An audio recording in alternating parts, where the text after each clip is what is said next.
Again, I want to point out to the viewer that we are waiting right now on the governor of North Carolina. You can see there's the live picture. He'll be taking to the podium there, and he will be addressing a lot of these questions right now, especially as to whether or not we're actually going to see the video of what happened from that body cam. Joining me right now with their thoughts on all of it, former D.C. homicide detective Rod Wheeler.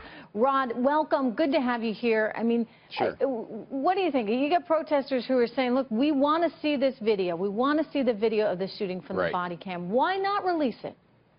Right, they should release it. And, you know, Trish, I've been saying ever since the shooting occurred 2 days ago, there's no reason not to release it. And you know what? I actually think it's even more reason now to release the video. Why do I say that? Because when you look at the video that I've watched about 3 or 4 times now that the wife had taken of the incident, I mean, it's pretty clear to me, and I'm very objective, trust me, you know, as an investigator, it's pretty clear to me that Mr. Scott got out of the vehicle with something in his hand. Now, apparently that something looked like a gun. Whether it was a gun or not, we don't know. The police chief said it was a gun. It looked like a gun. But look, when you're in a situation like that, Trish, and you have more than one police officer, you got 2 police officers both saying, drop the gun, drop the gun. Apparently, they thought it was a gun. And if that is the case, and then this guy doesn't drop whatever it was in his hand, and then they decide to use lethal force, well, guess what? That's considered a justifiable shooting. Is there a way to shoot without actually killing someone? I mean, could they have shot him? I understand it's a scary moment, but it almost feels as though they are trained, right, to be able to shoot and not actually kill. I mean, could they not have shot him and at least in the leg or something? Yeah, in the leg, been able to disarm him in some way. I mean, why actually shoot to kill?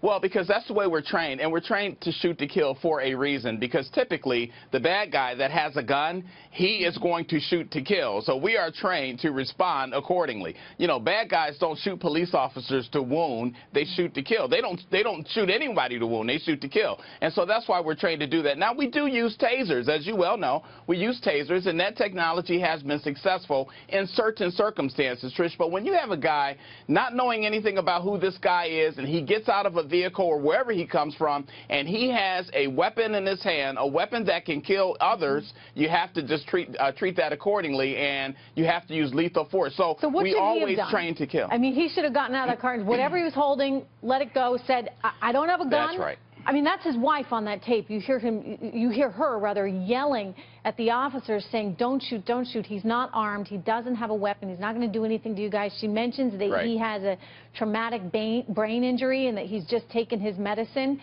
I don't know what that would necessarily signify, the fact that he had just taken the medicine, but she's saying he's not going to harm you. He just took his medicine. You know, they don't seem to recognize her or hear her on this film. They are completely, as you can imagine, rightly so, focused on the situation at hand, Rod.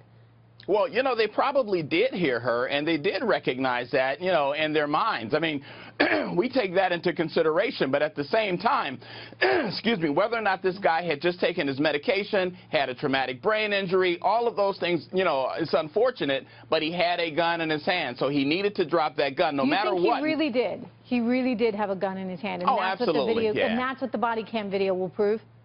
Oh, absolutely. I think he definitely had a gun. And one last thing real quick, Trish. The wife in her own video says to this guy, Keith, don't do it. Keith, don't do it. And if you listen closely, leading up to the point in which the police officer shot, her volume increased. Keith, no, no, no, Keith, don't do it. And then the cops shot.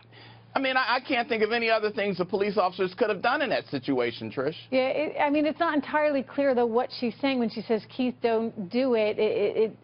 You don't actually see what's going on. So you could interpret that differently and think that she's talking about, you know, she wants him to get out of the car because she doesn't want them to bang in the windows. Look, you know, I don't know. I think there's a lot of questions. And so I absolutely agree with you, Rod. They ought to be releasing that video. So good to have you here, sir. Thank you very much.